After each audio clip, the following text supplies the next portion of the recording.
Usa ka pagtuo, usa ka tingog, usa ka katawhan.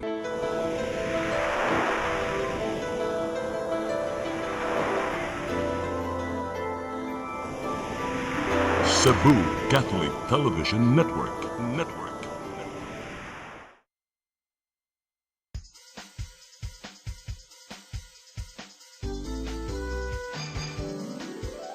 Hello Cebu, maayong buntag.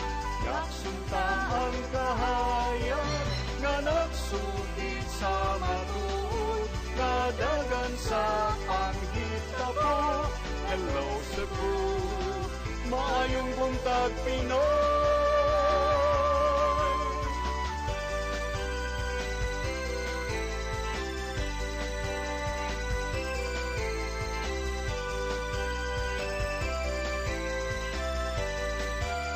Ang katutulungan sa mga katawhan.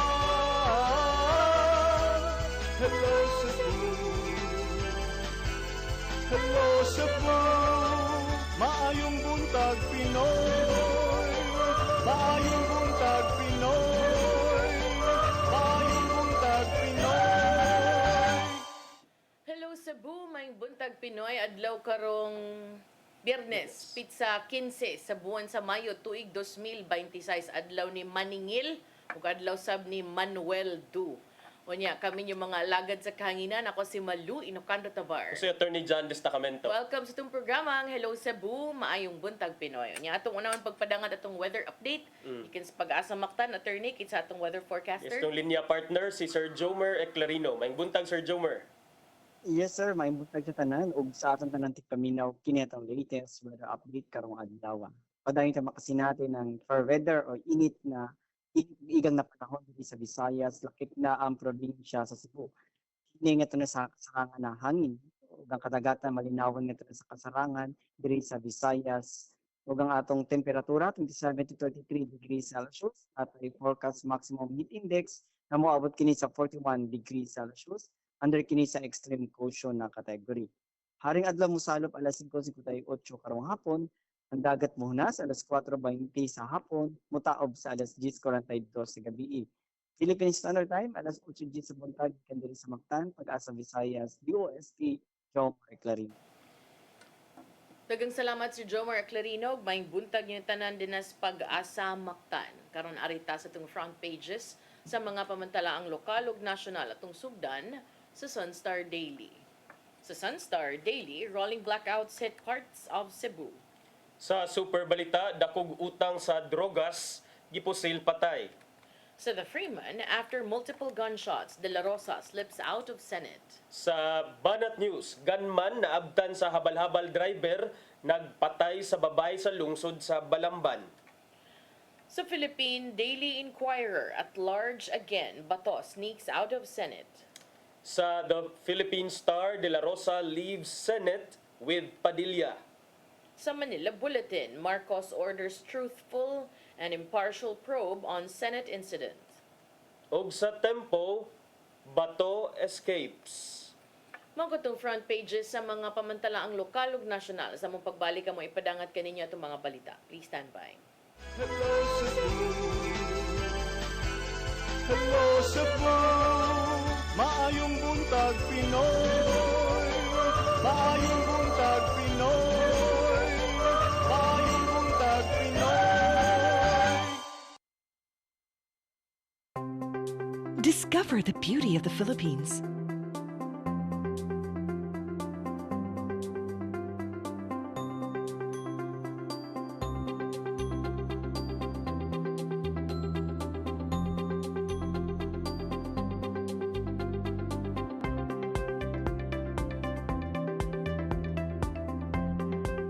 With Philippine Airlines, the country's flag carrier.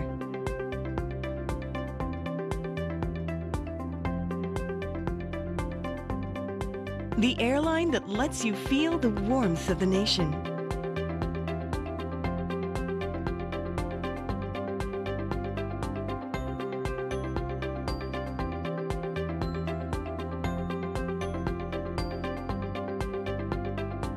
Mabuhay!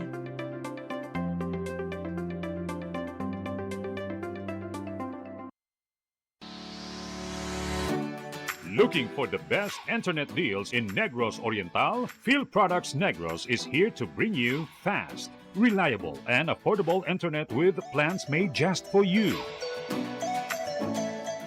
For as low as 899 pesos per month, enjoy speeds of 50 Mbps, perfect for streaming, working, or studying from home. Need more speed? No problem. Get 100 Mbps for just 1,199 pesos. 150 Mbps for only 1,499 pesos, or our fastest plan, 400 Mbps for just 2,399 pesos per month. Plus, you can add over 100 cable TV channels to your internet plan for just an additional 100 pesos per month. That's entertainment and lightning fast internet all in one. Enjoy no installation fees and start today with a 1,000 peso customer deposit. Call us now or visit our website to sign up with the Field Products Negros. You get internet that's affordable, reliable, and local.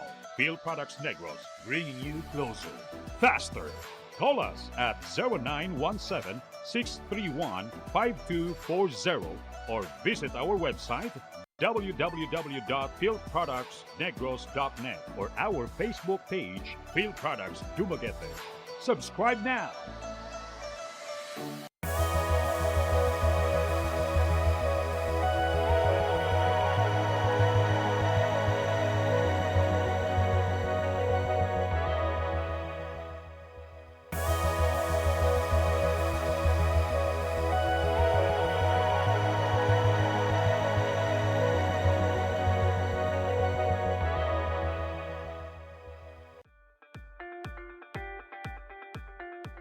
Congratulations! Nunito Tatay Dodong A. Lanchua, awarded as Cable TV Maverick, Father of Cable TV in the Philippines, given by Philippine Cable and Telecommunications Association Incorporated, PCTA, from Field Products Group of Companies.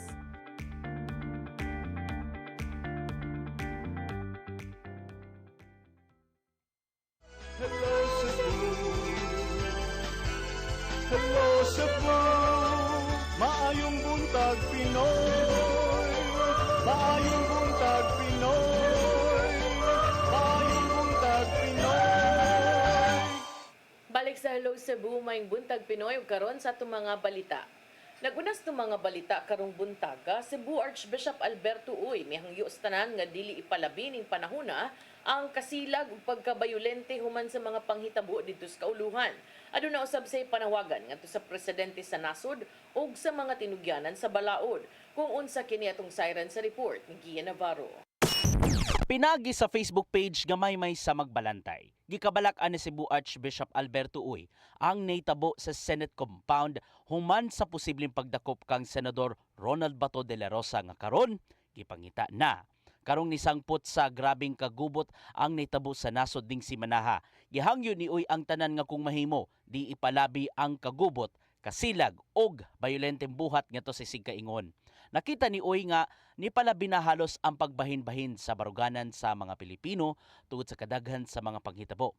Taliwa sa laing krisis nga giatubang karon, nanawagan si Uy nga magpabiling kalmado ug matinahuron sa isig kaingon ug labaw sa tanan magampo inay nga ipalabi ang panagtigi ngadto sa laing tawo. Aduna sab request ang arsobispo ngadto kang presidente Bongbong Marcos Jr., kapulisan ug ubang security forces sa iyang post. Kung mahimo, mag-inampingon sila sa mga sunod nga buhaton human sa mong kagubot. Gipanalangin usab sa arsobispo sa Sugbo nga giyahan ang mga hingtungdang opisyal nga pinasikad sa kamatuoran, hustisya ug kaluoy sa matag usa. Laing painomdom ni Archbishop Abet ngadto sa matag Katoliko nga ning panahon sa grabing mga hagit kinala mag-ampo sa Santos nga Rosario ug gihalad alang sa kaayuhan sa nasod. Ipaagi among intensyon ngadto sa Birhen sa Fatima aron sa ingon magmatarong na ang mga lider, panalip na ng katawhan ug mopaingon gyud sa kalinaw ug pagbag-o sa kasing-kasing. Gian Navarro, CCTN News. Sa laing bahin, Governor Pamela Baricuatro midepensa nganong walay imahin ni Senyor Santo Niño atol sa cultural performance sa ASEAN Summit opening ceremonies. Kini human nakaagni kini og daghang reaksyon gikan sa publiko. Ang kasayuran hatod ni RV Veloso.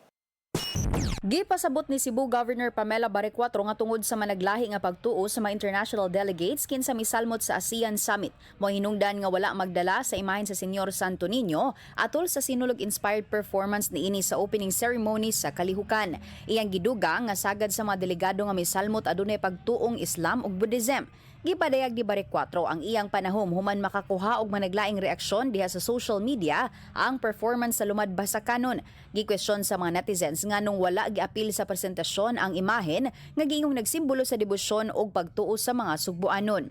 Bisan og dili direktang nagkupot ang Kapitolyo sa production og program sa ASEAN, gipasabot sa gobernador nga ang mga organizer sa usa ka global activity nagtinguha usab sa pagsiguro sa cultural sensitivity ug inclusivity sa matag performance nga mahimong mapakita ngadto sa mga langyaw nga bisita gikan sa managlahing nasod, kultura, pagtuo ug kagikan. So some of them are not of the same religion. So I guess that's what we're not in charge of the program, but the way I look at it, it's something like that. They have to be culturally sensitive also. But needless to say, Santo Niño is already a part of our life, and the whole nation knows about that. Ang lumadbas sa kanon mao'y usa sa iladong cultural dance troupe sa Sugbo nga daan nang nakakuha og atensyon ug pasidungog sa national ug international stage subay usab sa sunod-sunod nga kadaugan niini sa Sinulog Festival. RV Veloso, CCTN News. Sa laing bahin, dulan sa 50 ka mga sakop sa Cebu Police Provincial Office kung CPPO, may paubos sa kinalit nga drug test. Kiniran pagsiguro nga way tigamitan sa illegal nga drugas sa maong mga sakop. Ang kasayuran ihatod ni Arnold Bustamante. Gipaubos sa kinalit nga drug test ang mga personnel sa Cebu Police Provincial Office sa kaganina kinisubay sa kamanduan sa National Headquarters nga kabahin sa Internal Cleansing Program. Nanguna sa drug test mo mismo ang hepe sa kapulisan sa Lalawigan sa Sugbo nga si Police Colonel Abubakar Mangilin Jr. Mabot ngadto sa 45 ka mga police personnel sa kampo sa CPPO ang gi-undergo sa random drug test. Mato ni Mangilin nga ang ilahang gagihimo pagpakita nga ang kapulisan sa Lalawigan sa Sugbo wala mo gamit sa illegal nga drugas. Ilaw sa gagipakita nga ang CPPO doon dedikasyon sa professionalism niini, disiplina ug integridad sa serbisyo publiko. Kinierong pagsiguro nga aga mga pulis personnel magpabilin nga haom ug katuhuan taliwa sa aga pagserbisyo sa katawhan sa tibuok probinsya sa Sugbo. Masaligon ang CPPO director nga walay tig-gamitan sa illegal nga drugas sa aga mga sakop apan kung dunay magpositibo sa Cebu o kung unsa nga matang sa illegal nga drugas magatubang matod pa kini og seryoso nga problema. Ipaubos kini sa dismissal proceedings kay alang niya walay luna ang usa ka drug user sa hanay sa kapulisan. Arnold Bustamante, CCTN News.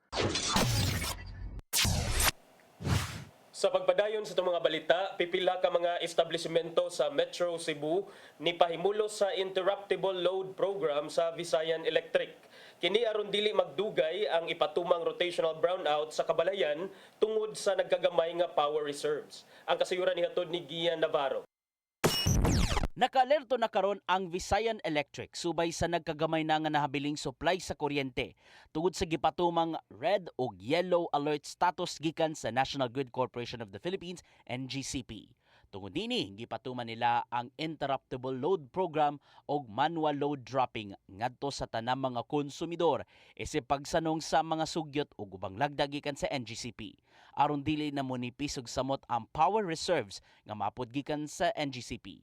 Gipatuman ang interruptible load program kon ILP ngadto sa mga establishmento kung diin kinahanglan sila mo gamit sa kaugalingong generators. Sa kasamtangan, ni sanong ang mga mall companies sa ILP gikan sa Visayan Electric diin gamiton ang kaugalingon nilang mga tinubdan sa kuryente inay nga magsalig pa sa naandang power distribution.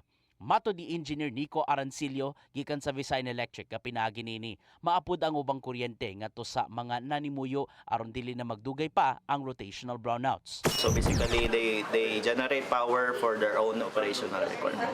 So dili sila makuha sa tuwa. So it helps alleviate the situation sa ato ang grade, no, na ang kuan ang katungkulang na supply, at least ma-manage to siya. Last option alang sa Visayan Electric mao ang manual load dropping diin ipatuman ang rotational brownouts sa pipila ka dapit sa Metro Cebu. Din gisugdan kini niadto pang Miyerkules. May pasalig usab ang kadagkuan nga kutob ra gyud sa ka oras ang brownout nga may tabo sa ubang kabalayan. NDCP and we are closely monitoring also the situation of the power grid, and as much as possible, if we can manage this nga dili na ta mo interrupt of customers, that's the best option. Aron di mosamot ang nagkagrabing demand sa kuryente, giawhag sa Visayan Electric ang ubang mga panimay o establishmento nga magbaton usab og alternatibong kakuhaan og kuryente sama na lang sa mga solar panels. Kini aron makabaton og dugang-dugang supply ang Visayan Electric ug maalagaran usab ang ubang mga nanginahanglan niini. NDCP and we are closely monitoring also the situation of the power grid, and as much as possible, if we can manage this nga dili na ta mo interrupt of customers, that's the best option. Ian Navarro, CCTN News.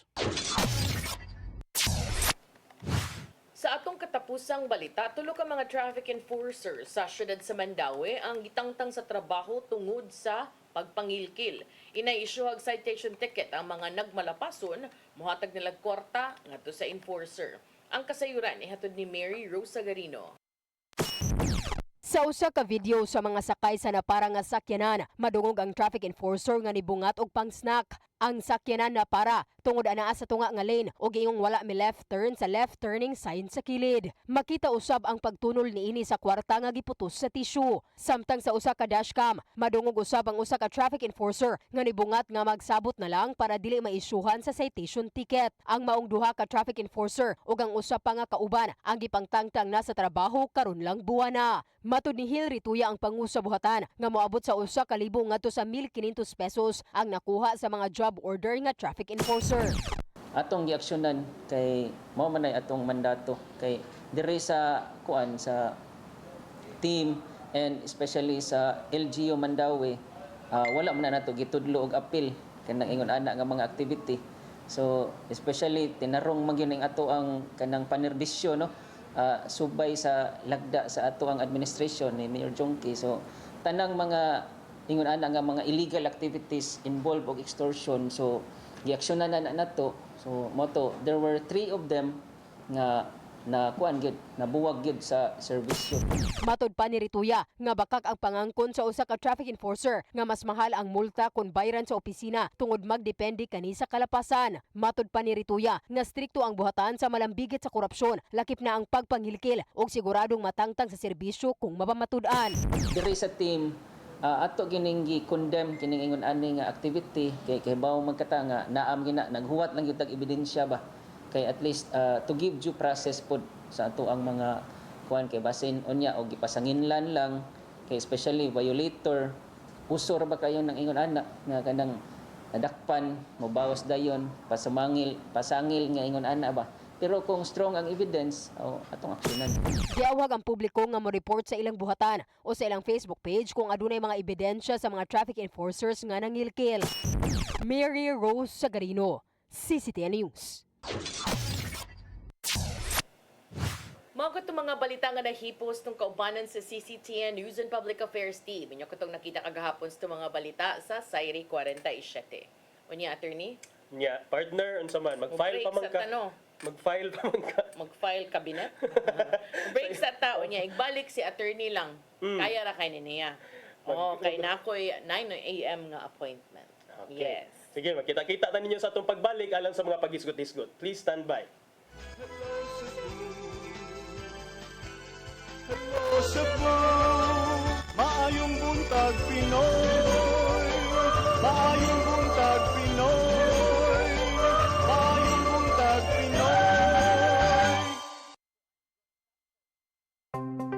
Discover the beauty of the Philippines.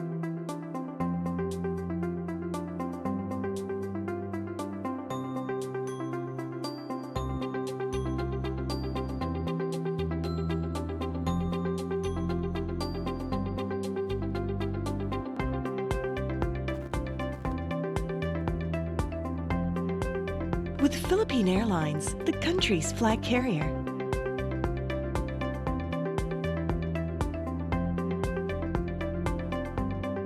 The airline that lets you feel the warmth of the nation.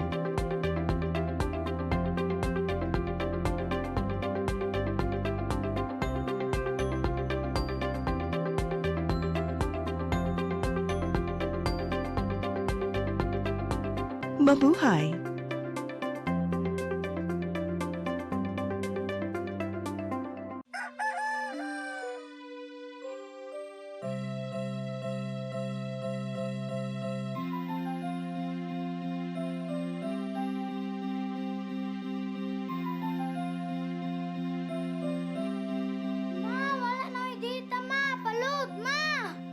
Sorry ma'am, na-late ko.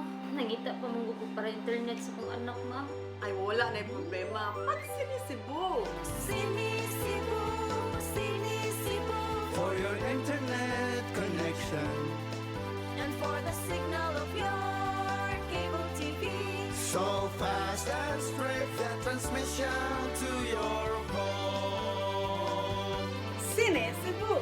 Sinisibu, Sinisibu. Offers you to have fiber optics. For your viewing experience, perfect and clear so fast. So great and affordable for you to enjoy. Sinisibu. Sinisibu Television Network Incorporated offers fiber to the home broadband internet bundled with fiber to the home cable TV connection. Sinisibu Television Network Incorporated with its operation in Metro Cebu and the whole province of Cebu soon. And affordable for you to enjoy. Sinisibu!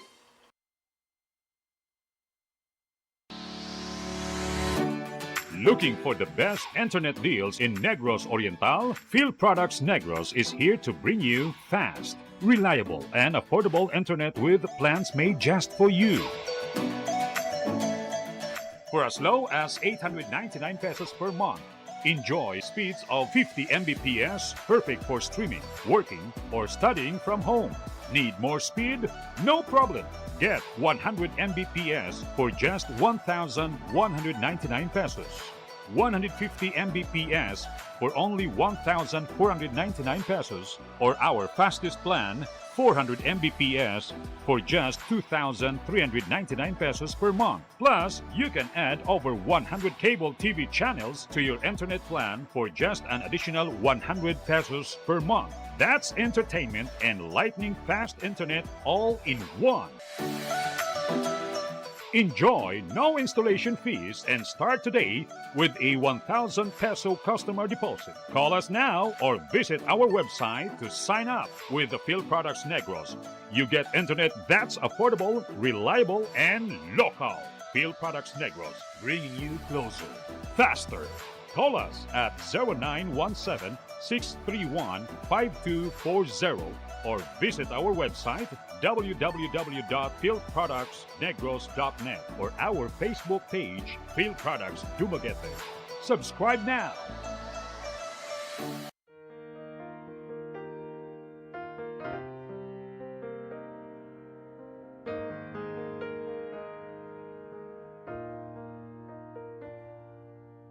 Heal me, O Lord, and I will be healed.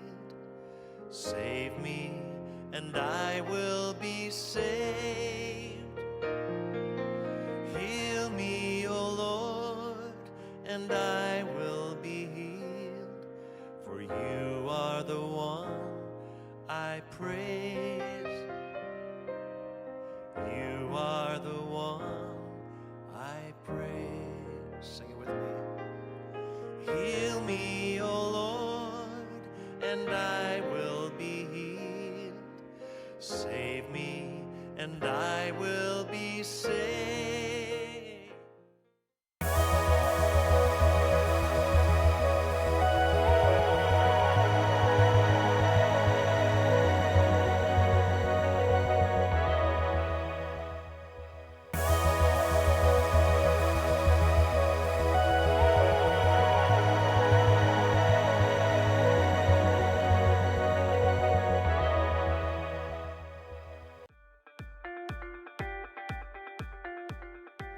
Congratulations! Nunito Tatay Dodong A. Lamchua, awarded as Cable TV Maverick, Father of Cable TV in the Philippines, given by Philippine Cable and Telecommunications Association Incorporated, PCTA, from Phil Products Group of Companies.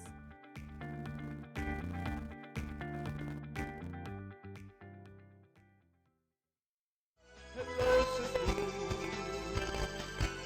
hello Cebu, maayong buntag Pinoy, maayong buntag Pinoy, maayong buntag Pinoy. Balik sa Hello Cebu, maing buntag Pinoy, ug karon sa atong mga paghisgot-hisgot mga higala. Ato gyapong hisgutan ang nagpadayong mga kalihukan, mga padayong developments dito sa Senado mga higala kay tungod ni hapon aning sa sitwasyon karon ni Senator Bato de la Rosa. Kagahapon mi depensa si Senate President Alan Peter Cayetano kang Senator Bato de la Rosa nga wa man kunoy there was nothing illegal matud pa alang kaniya ang kaning pag-ipsot or pagbiya ni Senator Bato de la Rosa sa Senate building. Kay matud pa, there was no legitimate warrant of arrest kuno nga gi-issue sa kagamhanan sa Pilipinas nga makaingon ta kung dapat ba siya pagawason o dapat ba siya i-protective custody diha sa sud sa Senado. So sa iyang press conference kagahapon mga higala, miingon si gibasa sab ni Senator Cayetano, Alan Peter, ang text gikan sa asawa ni Senator Bato de la Rosa nga nangayo kini og sorry, nangayo og apology tungod kuno sa kasamok, tungod sa kagubot nga na sinati diha sa Senado matud pa tungod kasayang bana. Nya I don't know kay ang asawa ni Senator Bato manggani ni gamit sa word nga escape. Pero si Senator Cayetano matud pa dili kuno to pag-eskapo kay first wala niya gi-recognize ang warrant of arrest issued by the ICC pero kani ba at first gihatagan og protective custody. Nganong gihatagan og protective custody mga higala kay naay ICC warrant. Nya karon nga nakaipsot na imo na sang question no ng ICC warrant nga maoy that's the very reason nga nung imo siyang gihatagan og protective custody in the first place. So, unsa man gyud Senator Alan Peter Cayetano? Unsa man gyud ang imong stance about aning ICC warrant? Imo ba ni siyang gi-recognize or wa nimo gi-recognize? Kay sa diha bitaw nga nangayo og pakitabang si Senator Bato de la Rosa, imo man gi-recognize. Ingon man ka, we're giving him protective custody. Nya karon na noon nga nakaipsot na kay nibiya man kuno ni sa Senate building niadtong alas 2:30 sa kadlaw niadtong unang adlaw mahigala ug ang kauban niya si Senator Robin Padilla. Nagkuyog kuno ni sila pagpanggawas taliwala sa kangit-ngit no. Kadlawon man gyud sila. I think based sa katong line-up sa mga tatak sa kanus-an ni time in o time out ang mga senador ni adtong Miyerkules, makita nato nga ang pinakaulhi nga ni gawas sa building dito sa Senado si Senator Robin Padilla. Wala gi-indicate kanus-an mi gawas si Senator Bato but now it was yesterday it was revealed nga nagkuyog di ay kuno si Senator Robin og si Senator Bato pagpanggawas sa Senate building mo nang the following morning, nahibong na lang ang mga reporters kay wala naman si Senator Bato sud sa mao nga building. So si Senator Alan Peter iya ning gi-explain iyang side matud niya wa siya kahibaw kung nagdungan ba ni pagpanggawas or namiya lang yun sa premises sa Senate building but siya ma-insister mga higala nga wala kunoy illegal ni inang ilang gibuhat nga nibiya siya si Senator Bato. Kay unlike the former majority which keeps looking at every single detail in the CCTV, we're focused on the attack on the Senate. Pero kagahapon, conflicting po ang mga reports, mga higala, about aning attack sa Senate. Kay sa side sa majority, matod nila ang unang nagpasalba ang mga elements sa gikan sa NBI. Pero later on, yesterday, sa press con sad ni Palace Press Officer Undersecretary Claire Castro, nibutiyag sad siya nga ang una day kuno nagpasalba ang gikan kuno sa katong Office of the Sergeant at Arms sa Senado. Nya, doon na say mga balita, I'm not sure if confirmed ni, pero ato lang isgutan, kaya nako'y mga nagbasahan nga ang kanidi ay kunong head sa Sergeant at Arms sa Senado, classmate allegedly with Senator Bato de la Rosa sa 1986 niya nga batch dito sa Philippine PNPA ba ni siya or PMA? PMA, Philippine Military Academy. I'm not sure ha, pero nay mga balita, nay mga istorya, nay mga narrative ngayon ana. So, matod ni Claire Castro, under si Yusek Castro nga, kamo may unay nagpabuto, kamo may unay nagpasalba. So in response, nagpasalba sad ang taga NBI. And nasay lain nga version nga ang NBI kuno lagi ang naguna, but gi-explain sad sa director sa NBI nga ang katong nagpabuto gikan sa ilang habig, dili to siya agent mismo. Kay mura ra siya og volunteer, dili siya agent, dili siya driver, but only a volunteer sa NBI. So, karon mo nagihingusgan ni Senator Alan Peter Cayetano nga there's nothing illegal. So, sa iyang bahin sab si Interior Secretary John Vic Remulla, si DILG Secretary John Vic Remulla, kay di ba pagka Miyerkules sa gabi miadto sad ni siya sa Senado nya siya mismo gikan sa iyang mga bakba mi bakbat ni siya nga okay ra dili sa mi mo dakop aning Senator Bato de la Rosa kay among respetaran ang desisyon sa Supreme Court nga mihatag og 72 hours nga lugway, dili lugway, 72 hours nga within which ang kampo sa ang gipatubag ani kay I think ang Pikas Habi gipatubag kay ni file magud ni si Bato de la Rosa og preliminary injunction or TRO, but ang TRO wala gi-grant, but karon iya pang gi-question ang iyahang ICC warrant before the Supreme Court. So the Supreme Court is saying okay, we will wait for your comment within 72 hours. So mato ni Secretary John Vic, sige, file sa mi sa amo nang respetaran ang giingon sa Supreme Court, but amidst aning pagpaabot nakaipsot na hinuon ang gipangita. So mauni karon ang sitwasyon mga higala nga for the second time around, I think we can consider Senator Bato de la Rosa as an SKP, as a fugitive. And I say fugitive because naamang gay warrant of arrest, and I don't think there is an issue as to the legitimacy of or validity of that warrant of arrest, because dili man ni waman ta diri naghisgot og mga crimes nga diri gibuhat sa Pilipinas. We're talking here of crimes against humanity, and we're talking here of the jurisdiction of the International Criminal Court. Lahi ang balaod sa Pilipinas, lahi sad ang international law. So maybe mausad siguro ni ang napaglantawan nako nga for the longest time, maybe because ang posturing, ang panglantaw nila sa international law is very out there, nga dili nimo siya mahagilap, very abstract, o dili siya makaapekto sa imuha as an individual, as a Filipino citizen. But lo and behold, tungod ani ro mga panghitabo, I think people are starting to realize nga international law di ay can affect you at an individual level. So daghan na nag-ingon nga okay, ICC is now the fourth branch of government in the Philippines. But no, kanang mga pasari ngay nana, kanang mga birada ngay nana, di kay kumukalawat anak mga higala, because I think that is I think we have to educate our people, no. Nga kining ICC, ang jurisdiction sa ICC, wala ni siya magsuma sa whether naabatay constitution or wala, or do nabatay functioning government or wala, because for one, we have functioning government institutions here.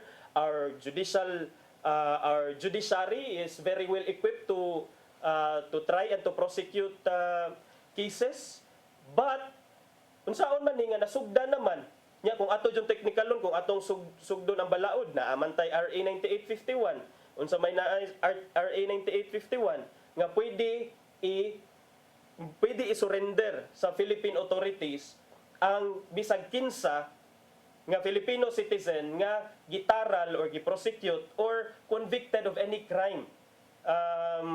Crime against humanity, for example, didto sa lain nga jurisdiction, nga dili Pilipinas. So, unsay giingon diha? Philippine authorities. Wala siya gi-specify mga higala nga ang mo surrender is judicial authorities. But ang gi-mention sa RA 9851, relevant Philippine authorities. And who are the relevant Philippine authorities in this case? I think it is not limited to judicial authorities. Kay kung moadto ka sa Senado, kung moadto ka sa Supreme Court aron pagpahunong lang anang imong arrest. But the law specifically states nga dili man Supreme Court ang musurrender sa imuha. Ang relevant Philippine authorities man. And I think it is also indicated sa ato ang konstitusyon nga ang presidente maoy chief architect of our foreign policy. In fact, I think kung naay mga international agreement, kung naay kining mga treaties, ang presidente man na or ang iyang representante pinaagi sa Department of Foreign Affairs ang mupirma ang mga treaties o mga foreign agreements. So, kana nagpasabot mga higala nga this is not of course to preempt because let's give it to the Supreme Court because naa na may existing a case nga gipasa dito sa Supreme Court, pero ang ato lang is we're trying to present the story nga medyo alanganin siya on matters of the law, no, as the fact. And the very fact nga ni biya siya sa Senado mga higala after voting during the Senate, the change in Senate leadership. What does it tell us about the integrity, about the kind of leader Senator Bato de la Rosa is? Diba? Nganong niadto man siya on that very Monday para to vote because apparently there was a Senate coup. What was the coup all about? Aron mabag-o ang leadership sa liderato sa Congress because nagdanga-danga, nag-ung-ung ang impeachment nga case. And nag-succeed sila, they were successful, and then ikahuman ana gitagaan siya protective custody ni Senator Alan Peter Cayetano. And then after that, gi-question na sad nila ang warrant of arrest. Unsa man gyud makalibog sila sa ilahang stance mga higala. But as of now, as we speak, missing na pod si Senator Bato de la Rosa and I don't know kay sa mga interview with reporters mga higala niingon man to siya nga naara kuno siya sa Manila anya dayon na kunoy nagkuan kuno he was trying to make sure nga nobody will recognize him but apparently naadjud kunoy naka-recognize sa iya sa gasoline station kana ambot nang ka for sure karon nga nakahibaw na siya nga naay warrant of arrest kay gipakita man ni former Senator Trillanes nga later on it was confirmed by the ICC sad nga indeed there is such that warrant of arrest against the senator. So all the more reason nga magtago-tago ni siya mga higala kay kahibaw naman ta sa nahitabo sa iyang amo sad nga karon usa naka tuig kapin didto sa The Hague. So kana lang mga higala karon medyo I think the Senate has to work doubly hard to regain karon daghan ng mga nagbagutbot sa Senado mga higala kay of course you cannot blame the people kay kung unsa man gani, kung moingon siya nga under attack o nganong gi-attack man mo in the first place, that is not to say nga it was a legitimate attack, that it was really an actual attack kay debatable pa sad kinsay una nagpasalba ato. In fact, na mga nagsulti nga stage to sa diha ganing gigisa si Senator Alan Peter Cayetano kagahapon mga higala nga sa mga reporters nga Mr. SP, Mr. Senate President, stage man kuno to. What can you say about reports nga it was only a staged gunfight or gunfire, burst of gunfire? Ito nangisog siya, gipilpil ang kuan mga higala. Gipilpil ang kining podium mo tanawa kaning gipakita karon ni Sir Rodel. Gipilpil and na kuan siya ba nang nangugat siya maayo.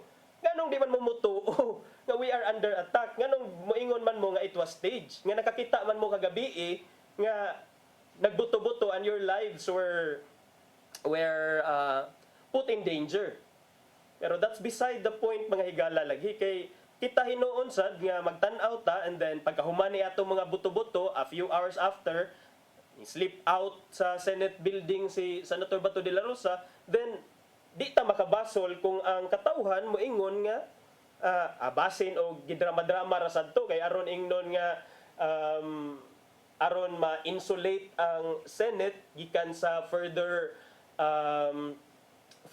pressure gikan sa mga NBI ug ban pang ahensya sa gobyerno, aron tantanan na sa mga taga NBI ug ban pang mga elemento, mga uban pang otoridad, and true enough maunay nahitabo. And all of a sudden pagkakadlaw na wag tang lagkalit ang gipangita.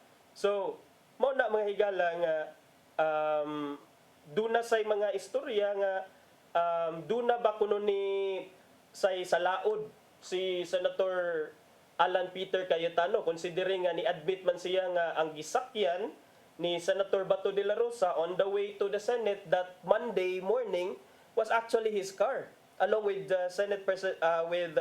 Senator Robin Padilla. So nay mga inana nga narratives mga higala kagahapon, let's monitor those developments further mga higala, and then kagahapon sa iyang gibirahan ng minority kay sige kunog they are busy kuno matod niya ang mga minority senators are busy trying to convince the majority senators nga mubalhin na sad kay apparently he is insinuating, for me I think he was insinuating duna na say bag-o nga dunay giluto na sad nga Senate ko karon nga wala na si Senator Bato de la Rosa base na sad kunog mabali na sad ni ang kamada diha sa Senado because they cannot muster anymore the numbers. Kay remember mga higala, narabatoy duha ka ni abstain. Si Senator Mig Subiri o si Senator J.V. Ejercito ni abstain. Unya si Senator Tito Soto, being the former Senate President, automatic man nga imong butaran is ang imong opponent. So I don't know if the minority now already has the numbers para i-reverse ni siya ang sitwasyon karon, but if tinuod man sa gani na ang mga gipang-ingon nga dunay mga hungihong dunay bag-o nga Senate coup or gipanguyaban sa minority senators ang majority senators, then what's wrong with it? Diba? What's wrong with it? For sure, inyo sa nagipanguyaban ang ubang mga senators at the time nga kamoy minority. So why are you now questioning the very same thing nga inyong gibuhat kaniadto? Mao ra magyud na, di ba? Panahon weather magyud na sa ang politika. So, be that as it may mga higala, ang Senado nakadawat na sa articles of impeachment ni Vice President Sara Duterte. Unya, mato di Senator Alan Peter Cayetano, magsugod na silang convene May 18. Ano sa maning May 18, sir? I think May 18 is a Monday, karong Lunes. So, mauna ni ang giingon ninyo nga forthwith, sugdan dayon nila. Oh. Ya karon makaingon tang ano kang gisugdan no kay abi sila na may majority mo ang sugdan dayon nila. Oh, nasa mga inana. So depende ra gyud na unsay kolor sa imong dugo mga higala, unsay kolor nga imong gisuportaan. It all boils down to how you perceive or how you understand all these developments. Kay bisag unsaon magud nato og explain mga higala nay ubang tawo nga close-minded na bitaw og sirado ang ilahang hunahuna sa argumento sa uban or sa explanation sa uban, bisag unsa ka logical, bisag unsa ka legal, bisag unsa ilang sulti. Ngan lang wa ka nagsuporta sa ilang gisuportaan para nimo sayop ka. Which is, I think we have to outgrow that kind of mentality or that kind of attitude mga higala as Filipinos nga ang atoa is musuporta personality based kayo to pagsuporta sa atong mga public servants. Dili jud na siya dapat nga basehan nato sa pangan sa politika, pangan sa political party or sa pangan nga the fact nga Duterte or BBM very binary nga kung dili ka Duterte then you must be BBM, and if dili ka BBM you must be pro Duterte. That is not how it works. Nayuban pang mga tao nga who don't look at politics that way, who look at politics as dili lang siya black and white, because really it's not black and white, mga higala. And in the first place, dili nato tan-awon ang pangan sa tao, dili nato tan-awon ang pangan sa political party, dili nato tan-awon ang pangan nga atong gidapigan, but instead I think we have to look at the unsa man ang action nga gibuhat, unsa man ang inaction nga wa gibuhat, unsa man ang intensyon niya sa pagbuhat anang mga action. I think we have to look at the actions, mahigala, rather than their names. Kay the moment nga ato ang tan-awon is ang pangan o ato sa dapigan is ang pangan, wala na taanig blind followers na mahigala. And asa man taana kuan puniton, di ba, sa ato ang pagsuporta, no? We have to be discerning also with our support. So mao gani na nga karon si Governor Pam Baricuatro, for example, gibash siya ano man, gibash siya kay balimbing kuno, nahinog na ang balimbing ano man, kay wa siya ni comment about the impeachment. Kung ako pod ngano imo man pakomenton ang gobernador sa impeachment nga in the first place, whatever she says or whether she is pro or not, that is not her job, because dili man siya legislator, di man siya lawmaker. So ano imo man siya pangutan-on. So may pamo-focus na lang sad siya sa iyang trabaho isip gobernadora. No mo nagiingon ni but karon giputakti sad ang page ni GovPam tungod anang iya. So another case in point is si Kamanggagawa Party List Representative Eli San Fernando, nga usa ni sa akong mga idol, mga higala, because makita jud nako ang iyang passion, makita jud nako ang iyang kasing-kasing alang sa mga laborers, alang sa mga workers nato. Pero pagkahuman niya vote yes with strong reservations to the articles of impeachment against the Vice President, unsa gibuhat sa mga DDS, giatake sad siya online, gipang unfriend, gibiyaan siya sa social media, mga higala. But he is unfazed because kuan man, mga higala, he is unfazed because para niya ang iyang gibuhat is para lang yun sa accountability of transparency in the government. And wala siya nagtanaw sa pangan, but ang iyang gitanaw is do na ba'y igong basihanan? Is there enough reason, basis, probable cause to continue with the impeachment proceeding? And for him, based sa mga investigation, based sa gipakita nga ebidensya, enough ang evidence. So muna, mga higala, nga karon, these are tough times for our country. Ang government institution, ang mga institution sa atong gobyerno, murag, I don't know, mga higala, kita as mga tao, we are divided, and our institutions are also, ang perception sa publiko towards the government institutions medyo ni-fluctuate tungod ani mga panghitabo. But hopefully, mga higala, musimmer lang niya ang tanang mga emotions o mubalik ra sa normal ang ato ang panginabuhi. Kay medyo doon na tayo lain nga mga issues nga ato bangon sad nga mas importante pa kaysa ni aning politika. Sama aning kuan, for example, ang presyo sa gasolina, mga higala, although niubos na pero taas-taas yapon siya, and then ang presyo sa palaliton, I think there are more important things that we should also talk about and focus on. Unya, napupos naman atong oras din sa programa ato sa tan-awon ang giandam ni Tatay Dodong nga pulong o kinabuhi.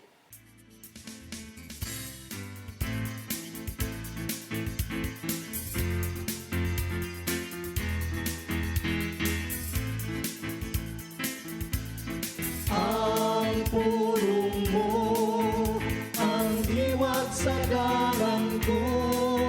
Unya, mingon si Pedro, Ginoo, among gibiyaan ang tanan o misunod kami kanimo. Unsay among mapabot. Kini atong mabasa diha sa Mateo 19:27. Igsoon, unsa may nahimo nimong sakripisyo sa kinabuhi tungod sa imong pagtuon ni Hesus. Bisan sa atong pagkamakasasala, kita nakahimo og sakripisyo sa ginagmay o dinaggo ng mga pamagi. Pananglit, may usa ka butang nga imong paborito apan imong gihatag sa nagkinanglan nini. Dili ba kini usa ka sakripisyo? May mga tao nga buutan kayo ngadto sa mga pobre ug manggihatagon kayo sa uban. kini usab usa ka matang nga sakripisyo. Ang mga ginikanan naghimog dako kayo sakripisyo alang sa ilang mga anak. Ingon man, may mga anak usab nga nagsakripisyo sa pagatiman sa ilang masakiton nga ginikanan. Ang tubag sa pangutana ni Pedro ngadto kang Hesus, kuno siya atong mapaabot sa mga sakripisyo nga atong nabuhat mao kini. Diya sa Galatia 6:9 nagingon, busa dili kita magtinapulan sa pagbuhat og maayo. Kay kung magpadayon kita, wabot ang panahon nga makani kita sa mga bunga nini. Maigsoon, o kini ang pulong nga maghatag og giya kanato nini karong adlaw. Pagampo kita sa ngalan sa Ama, sa Anak, sa Espiritu Santo. Nang itong Amahan, salamat kay imo kaming gitudloan nini maong kamaturan bahin sa pagsakripisyo. Dili sa iyon ang paghimo nini ug mabuhat lang namo kini pinagi sa imong grasya. Ang pagayon kanimo nga ihatag nimo kanamo kanang imong grasya. Amen. Sa Ama, sa Anak, sa Espiritu Santo. Ang pulong mo, ang diwat sa ko. Pulong o kinabuhi ni Tatay Dodong Limchua mao'y hingpit nga nagtapo sa itong tulumanon karong buntaga. Sa dili pa ta manamilit, ato sang pasalamatan ang Philippine Airlines. Thank you Archbishop Alberto Uy, Nanay Diana Limchua ug Tatay Dodong Limchua. Salamat sab sa among news manager nga si Cap Dennis Tabar, mga kaubanan nato sa technical team silang Sir Robert, Miss Inday, Sir Matmat, Miss Mabel ug Miss Joanne, mga video editors ato Sir Rodel, Sir Raymond ug diri sa studio atong assistant Sir Ferdy. Salamat. Daghang salamat kaninyo sa pagpakig-uban kanako karong buntaga. Sa ngalan sa akong partner Malu Inocando Tabar, ako si Attorney John Destacamento. Mag-uban-uban na sabtan ninyo next week dinhi sa programa Matag Buntag, ang Hello Cebu, Maing Buntag Pinoy.